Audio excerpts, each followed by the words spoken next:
한미 정상회담에서 세 개의 동맹이 만들어졌습니다. 반도체 동맹, 백신 동맹, 그리고 눈길을 끄는 것이 배터리 동맹인데요. 앞으로 다가올 전기차 세상에 대비해서 가장 주목받는 대상이 아닌가라는 생각이 듭니다. 미래 성장성이 주목을 받고 있는 만큼 경계도 만만치 않은 상태입니다. 우선 외부적으로 보면 일본, 중국을 포함한 여러 나라들과 경쟁을 치러야 하고, 그다음에 미래와 관련해서 또 모습을 보게 되면 완성차 업계에서 배터리 생산에 참여하는 게 아닌가 하는 우려도 또 높아져 있는 상태입니다. 오늘은 배터리 산업에 대해서 알아보는 시간을 갖도록 하겠습니다. 박철환 서정대 자동차학과 교수 나오셨습니다. 안녕하십니까? 네, 안녕하십니까? 예, 오늘 지지난주에 한미 정상회담이 열렸고요. 거기에서 배터리 관련한 내용들이 상당히 많았습니다. 네. 한번 좀 정리를 해주셨으면 싶습니다. 그러니까 이번 그 한미 정상회담에서 이야기가 나온 그 배터리 이야기는요. 예, 결국은 GM은 한국의 LG 엔솔, 그리고 포드는 SK 이노라고 해서 예. 거의 우리나라 배터리 제작사들이 미국의 자동차 제작사들과 1대1로 매칭되는 게 확인이 됐다고 볼 수 있겠습니다. 예, 서로 1대1로 매칭이 된다. 우리나라하고 그다음에 그 미국에 있는 기업들 이런. 예. 알겠습니다. 그리고 한번 그런 얘기가 나온 거는 역시 이제 우리나라의 배터리 이게 경쟁력이 상당히 높기 때문이다라는 이제 생각이 드는데요. 미국도 그렇고 또 일본도 그렇고 중국도 그렇고 경쟁이 굉장히 많은데 다른 나라들의 경쟁 기업들하고 우리가 비교했을 때 우리나라의 배터리 업체들 경쟁력이 어떻다고 지금 보십니까, 교수님? 일단 일본이 리튬이온 2차 전지를 발명하고 나서 이어서 바로 이어간 게 우리나라거든요. 예. 그래서 역사를 보더라도 우리나라가 일본에 이어서 두 번째 정도 역사라고 보시면 되고요. 예. 그러면서 우리나라가 지금 갖고 있는 최강점이라고 할 수 있는 게 제품화 능력이라고 보시면 됩니다. 예. 그러니까 어떻게 보면은 그 중국과 우리나라를 비교할 때 중국이 현재 시장 점유율 측면에서 우리나라보다 앞서긴 합니다만 예. 그 깊은 속내를 들어가 보면은 그 제품의 수율이라든지 제품의 수준을 봤을 때는 평균적인 면에서는 우리나라가 앞서는 것은 틀림없습니다. 예, 제품의 수율이나 뭐 이런 부분들에서는 우리나라 기업들이 중국 기업들보다도 훨씬 더 경쟁력이 있다, 이렇게 이제 말씀을 해주셨고요. 그다음에 배터리 내재화에 대해서 한번 좀 여쭤보도록 하겠습니다. 많이들 얘기했던 것이 자동차 회사들이 시간이 지나면 배터리를 스스로 생산할 거다라고 하는 생각들이 굉장히 많은 상태거든요. 거기에 대해서는 어떻게 전망을 하고 계십니까? 그게 그 자동차 제약사들의 내재화에 불을 지른 게 그 테슬라가 배터리 데이에서 발표를 하면서 그 불을 질렀었거든요. 그 이어서 사실 테슬라가 그렇게 얘기를 했을 때는 그 사실 다들 긴가민가 했었어요. 저게 과연 가능할까에 대해서. 그런데 그 세계 자동차 시장에서 1, 2위에 있는 폭스바겐이 파워데이에서 자신들도 이제 사실상 내재화에 가겠다고 발표하는 순간에 이게 테슬라 하나만의 고집이 아니라 자동차 제작사들의 이제 큰 트렌드가 되지 않을까 하는데 사람들이 관심을 갖기 시작했죠. 그러면서 그 형태가 그럼 이제 자동차 제작사들이 당장의 내재화라는 것이 가능할 것인가? 지금 테슬라나 폭스바겐도 마찬가지지만 내재화를 한다 하더라도 한 10년 정도 후에 그 완성된 모습을 보일 걸 그 계획을 하고 있고요. 대신에 이제 한 올해나 내년부터는 차근차근 모습을 보이려고 하는데 그 와중에 중요한 그 징검다리로서 자동차 제작사와 배터리 제조사들 사이에 사실상 내재화를 할 수 있는 합자사들이 만들어지고 있고 그게 이번 그 한미 정상회담 때 특히 그 정상회담 직전에 포드와 SK 이노베이션의 합자사 발표가 됐었죠. 네, 그러니까 만약에 포드다라고 하면 포드 자체적으로 회사를 만드는 것이 아니라 지금에 있는 그 배터리 회사와 그다음에 자동차 회사가 서로 연합을 해서 새로운 이 회사를 하나 만들어서 거기에서부터 이제 간다, 이렇게 이제 보고 계시는 거죠. 한 번 짚고 가는 거죠. 한 번 짚고. 지금까지는 어떻게 보면 이제 말씀하셨던 것처럼 그런 모습이 아니라 배터리 회사들만 쭉 이렇게 나와 있는 그런 형태인데, 이렇게 된 이유가 뭔가요? 이게 아직까지 전기차 시장이 활성화가 안 돼서 그런 형태가 되는 건가요? 일단 전기차 시장의 방향성 자체도 한 몇 년 전까지는 확실치도 않았고요. 그리고 그 배터리의 형태라고 할 수 있는 게 소형 원통형이라든지 예. 그다음에 중대형 각형, 그다음에 중대형 파우치 해가지고 크게 3가지 정도가 있었는데 예. 자동차 제작사들도 자기들이 어떠한 전지를 쓸 건지에 대해서 확정을 짓는 단계가 예. 자동차 제약사들이 배터리 전기차 전용 플랫폼들이 속속들이 발표가 되면서 이제 방향성이 잡힌 거죠. 예. 방향성이 잡히면서부터 이제 자기들의 로드맵이 확실히 잡히게 되니까 예. 어느 정도 배터리량이 필요할 건지 대해서 계획이 잡히게 되고 이게 단순하게 외주를 주고 그다음에 여러 개의 회사들의 멀티벤더로 해서 경쟁을 시키는 것보다 예. 이제는 그 선택과 집중을 하고 뛰어야 될다는 확정이 된 거죠. 예. 좀 전에 말씀하셨던 것처럼 원통형, 각형, 파우치 뭐 그랬었는데 그동안에 주식 시장에서 원통형, 각형 나오면서 주가가 굉장히 많이 흔들리고 막 이랬었습니다. 네. 이 원통형 그리고 각형 이 3가지 모두가 어떤 장단점이 있고 앞으로 전체적인 그 이 2차 전지 시장이 어떤 형태로 재편이 될 거라고 지금 보십니까? 일단 그 테슬라가 소형 원통형을 채택한 이유는요. 예. 그 생산성이라든지 그다음에 셀 간 제품 편차가 그 시절에 가장 적고 훌륭한 전지였어요. 예. 자동화도 잘 되어 있었고요. 예. 그러니까 당장 쓸 수 있는 전지가 소형 원통형이었죠. 그다음에 이제 그 전지 기술이 발전을 하면서 중대형 셀의 기술이 발전을 했거든요. 예. 그러면서 이제 각형과 파우치형이 중대형화되면서 만들어졌는데 예. 파우치형의 최장점은 에너지 밀도가 제일 높다고 보시면 됩니다. 근데 각형 같은 경우는 원래 파우치보다는 에너지 밀도가 좀 떨어졌었는데 예. 최근에 그 전지 제조사들과 자동차 제약사들이 협업을 해가지고 CTP라고 해가지고 셀 투 팩, 그다음에 CTC라고 해서 셀 투 카라고 하는 형태로 해서 예. 데드 스페이스를 줄여서 실질적인 자동차에 장착이 되는 팩 에너지 밀도가 거의 파우치 셀에 육박하는 기술을 예. 개발을 했거든요. 예. 그러니까 폭스바겐이 이번에 각형으로 선택을 하게 된 주요한 원인이 그 CTP와 CTC 기술에 있다고 보셔도 됩니다. 예. 그리고 거기에 더해서 테슬라가 원래 소형 원통형으로 시작을 했지만은 그 배터리 데이에서 발표를 했던 게 중대형 원통형입니다. 예. 그럼 그 당시에 중대형 원통형이 발표가 되고 나름대로의 많은 전문가들이 저거 이미 알려진 기술이고 별거 아니라는 얘기를 했었지만 사실 중대형 원통형이 갖고 있는 그 특징과 예. 테슬라가 지향하는 점이 있어요.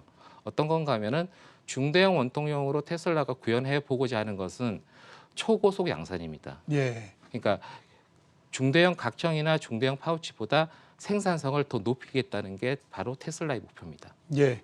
그러면 말이 제가 아까 좀 전에 여쭤봤던 것처럼 앞으로의 시장은 어떤 쪽으로서 이 그 주도권이 넘어갈 걸로 그렇게 보십니까? 뭐 이제 당장은 워낙 변수들이 많아가지고 뭐라고 꼭 집어 말씀은 못 드리지만 예. 그 테슬라의 중대형 원통형이 어느 정도의 생산성을 보이냐는 점. 예. 그 다음에 폭스바겐이 각형을 이제 사실 내재화를 시킨다고 했지만 제가 보기에는 그 내재화의 방향이 그쪽도 합자사로 가는 게 유리하거든요. 예. 그러니까 6개 공장을 어떻게 합자를 할 것인가 하는 점. 그다음에 이제 파우치 같은 경우는 사실 예년에 비해서 좀 힘든 상황에 빠져버렸어요. 예. 그 전에는 뭐 폭스바겐도 파우치를 쓰고 했지만은 그 시장의 점유율이라든지 GM과 포드가 얼마나 그 자동차 시장에서 퍼포먼스를 잘 내줄 것인가. 예. 그리고 이제 마지막으로 이후에 말씀을 드리겠지만 전고체 전지가 있습니다. 네, 예. 전고체.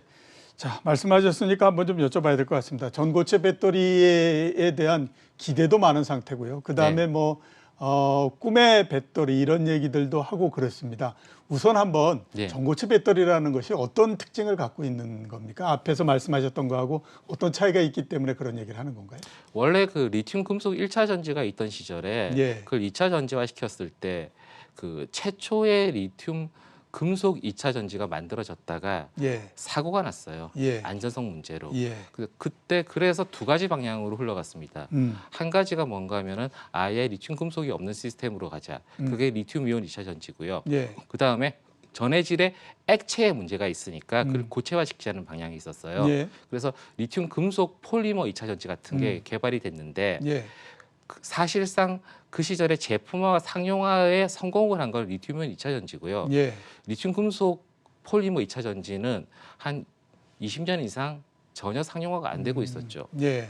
그래서 리튬 금속 폴리머 2차 전지가 바로 흔히들 이야기하는 전고체 전지인데 예. 그 전고체 전지에도 이 폴리머 일렉트로라이트 이외에 다른 형태 기술들이 자꾸 들어오기 시작했어요. 예. 그래서 차세대 전고체 전지라고 할 수 있는 것이 지금 이야기가 되고 있는데 일단 그 전고체 전지에 대해서 제가 보는 입장은요. 예. 그렇게 긍정적으로 보지는 않습니다. 아, 긍정적으로 보시지는 않는다. 예, 왜 그렇죠? 그 이유가 왜 그런가 하면요.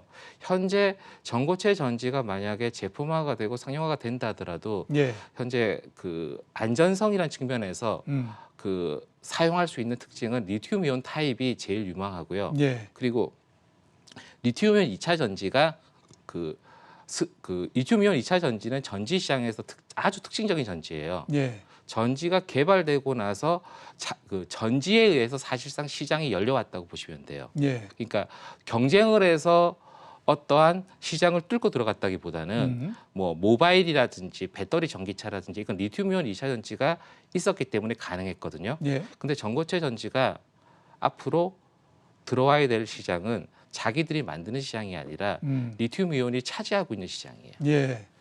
경쟁자가 너무 강력해요. 아, 그러니까 기존에 이미 시장을 차지하고 있는데 그 안으로 뚫고 들어가야 된다는 거죠. 예. 근데 뚫고 들어오기가 쉽지가 않을 겁니다. 아, 쉽지가 않다. 설사 개발이 돼도요. 예, 보통 우리가 알고 있기로는 전고체 배터리가 굉장히 안정성도 뛰어나고 그러기 때문에 이게 나오면 아까 말씀하셨던 그런 경쟁을 모두 다 뚫고 그다음에 시장을 지배할 거다라고 보고 있는데 그렇지는 않다라고 하는 말씀이시죠. 현재 에너지 밀도가 높다고 얘기하는 게 리튬 금속 계열의 그 전고체 전지인데요. 예. 그 세이프티가 확보가 되고 위험한 부분이 리튬이온 2차 전지와 예. 전혀 다른 영역에서 나타나요. 예. 그래서 실제 장착이 되어 움직이기 시작할 때는 예. 또 다른 모습이 보일 겁니다. 예, 실제 장착하게 되면 또 다른 모습이 나오게 된다. 네. 그래서 전고체 배터리는 아직까지는 좀 미지수다 이렇게 네. 이제 말씀을 좀 해주셨고요. 아까 우리가 이제 얘기할 때에 완성차 업체하고 또 배터리 업체 이렇게 그걸 했었는데 지금은 단순 협력 관계일 것 같고 그러면 앞으로 완전히 동맹 관계로서 넘어가는 겁니까? 앞에 말씀하셨던 것처럼 서로 간에 출자를 해가지고 새로운 회사를 만들고 그러면 이제 동맹 관계로서 완전히 넘어가서 이렇게 된다라고 봐야 되는 건가요? 일단 지금 사실상 내재화라고 할 수 있는 동맹 관계의 합자사가 이제 예. 대세로 가고 있는데 예. 그 합자사가 됐다고 해서 그 합자사가 반드시 끝까지 가진 않아요. 예. 그 대표적인 예가 뭔가 하면은 그 AESC라고 해서 원래 그 닛산과 그 애닛이라는 회사가 합자를 했는데 닛산은 자동차사고 애닛은 배터리를 개발하는 회사죠. 예. 그런데 애닛의 기술력 자체가 못 따라가니까 닛산이 그냥 자발적으로 포기를 하고 이 회사는 사실상 지금 중국으로 넘어가서 인비전 AESC라고 되어 있습니다. 예. 즉 향후 그 자동차 제작사와 배터리 이 제조사들이 기술의 싸움이 이제 시작이 될 건데 예. 그 일종의 고비를 놓치지 않기 위해서는 배터리 제조사의 기술력 개발 자체가 자동차 제작사를 못 따라가면은 예. 자동차 제작사가 내재화로 갈 거고요. 예. 배터리 제조사가 열심히 계속 개발을 해서 결국 니네들은 우리 배터리 제조사를 따라가야 되고 합자를 해야 돼. 그 분위기가 되면 합자를 깰 리가 없습니다. 예. 일시적인 동맹 정도로 볼 수 있네요. 네. 결국 배터리 업체들이 자동차 업체들이 원하는 만큼의 기술력을 확보를 하게 되면 그 동맹은 계속 가는 거고 네. 그렇지 않으면 깨지면서 결국에 자동차 회사들이 주도권을 잡고 그쪽으로 내재화되는 형태로서 간다. 결국 조건부 동맹이죠. 예, 그렇죠. 네. 그렇게 되지 않을까라고 말씀하셨고요. 좀 더 넓은 범위 내에서 한번 좀 여쭤보도록 하겠습니다. 네. 배터리 시장의 장기 전망에 대해서는 어떻게 보시는지인데요. 저희가 한번 조사를 해보니까 뭐 전망들이 여러 가지가 있는데 향후 10년 내에 23배 정도 시장 커질 거다라고 하는 얘기 상당히 많이 있고 그다음에 뭐 그런 얘기들이 상당히 좀 타당성 있게 많이 받아들여지고 이러는 것 같은데 배터리 시장 앞으로 전망에 대해서는 어떻게 보십니까? 아주 장기적인 형태까지. 현재 그 배터리 전기차가 그 최근 한두 해 정도에서 그 자동차 시장의 시장 점유율이 한 3에서 한 5% 정도가 되는데 예. 그 20배에서 23배라는 그 전망을 그대로 받아들이자면은 모든 자동차가 배터리 전기차로 바뀐다는 얘기죠. 그렇죠. 예. 말이 안 되죠. 예, 그렇죠. 왜냐하면은 항상 사람들이 지금 얘기를 할 때 그 배터리 전기차만 얘기를 하는데 배터리 전기차의 강력한 경쟁자들인 미래형 자동차가 또 있어요. 예, 가령 연료 전지 전기차, 흔히들 수소차라고 많이 부르죠. 그렇죠, 수소차. 이쪽도 전기차 계열입니다. 그리고 두 번째, 그 내연기관 자동차가 이대로 끝나지 않을 거예요. 예, 그렇겠죠. 예, 내연기관 자동차 쪽에서 차량 전자가 진전된 게 크게 두 가지가 있거든요. 플러그인 하이브리드와 풀 하이브리드가 있는데 예. 이것만 보더라도요. 강력한 경쟁자가 있는 상태에서 만약에 자동차 시장이 10년 후에도 과연 커질 것이냐. 예. 보통 10년 전 시장과 비교해 보면 전체 규모는 비슷하거든요. 예. 그럼 20배, 23배는 라는 얘기는 다른 자동차들이 예. 너무 좀 공격적인 형태다. 장밋빛 전망이 아닌가 싶고요. 예. 그거보다는 좀 더 낮다고 봐야 될 것 같습니다. 그거보다는 좀 낮게 성장을 한다. 많이 낮을 수도 있습니다. 예. 그러면 우리나라 배터리 기업들의 미래에 대해서는 어떻게 지금 보십니까? 지금 중국 쪽이 워낙 강력하게 치고 나와가지고요. 특히 그쪽은 또 시장을 기반으로 하고 있고 예. 또 중국 쪽이 우리나라에 비해서 그 소재라든지 기초가 약하다고 할 수가 없거든요. 예. 그러니까 그래서 제가 얼마 전에 어떤 언론에다가도 말씀을 드렸는데 뛰는 한국, 나는 중국이라고요. 예. 그리고 또 지금 일본도 다시 한번 뛰기에 준비를 하고 있고요. 그다음에 유럽 쪽의 배터리 제약사들 또 열심히 준비하고 있고 예. 또 특히 미국에서 테슬라가 시정을 준비하고 있고요. 예. 그래서 경쟁은 점점 격화될 거예요. 근데 이 경쟁이 점점 격화될 때 결국은 기초에 기반한 기술력을 확보하지 않으면 예. 따라갈 수가 없을 것이고 예. 그 방향성 자체를 사실 전고체도 해야 되겠지만 그거는 인하우스로 해서 랩 스케일 정도로 열심히 개발을 해야 될 부분이고 아무래도 리튬이온 2차 전지가 한 10년 정도는 계속 석권하고 집권할 거로 봅니다. 예, 여러 나라들을 말씀해 주셨지 않습니까? 중국도 네. 말씀해 주셨고 일본도 말씀해 주셨고 또 유럽, 미국 이렇게 말씀해 주셨는데 그러면서 마지막에 기초에 기반한 기술력을 누가 갖고 있느냐 이게 승패를 가늠한다라고 말씀하셨는데요. 네. 지금 딱 이 시점에서 우리나라가 기초에 입각한 기술력 부문에서 다른 나라하고 어떤 정도라고 보십니까? 최근 10년간 좀 많이 떨어졌어요. 많이 떨어졌다. 근데 예. 그걸 얘기할 때 정부에서 투자가 부족하다는 얘기들을 많이 하는데요. 예. 제가 체크를 해보니까 정부에서는 상당한 비용을 투자를 했습니다. 예. R&D 비용 엄청나게 들어갔고 예. 인프라도 엄청나게 들어갔는데 즉 투자 대비 지금 성과가 너무 낮아요. 성과가 별로 그렇게 네. 좋지는 않다. 그래서 안 그래도 지금 여기저기서 지금 투자를 더 해달라는 얘기를 하고 있는데 예. 제가 보기에는 그것보다도 투자된 내용을 먼저 확인하고요. 방향성이나 좀 더 그 정확하게 어떻게 할 건가를 다시 할 필요가 있다고 봅니다. 예, 알겠습니다. 오늘 네. 나와주셔서 대단히 감사합니다. 네. 예.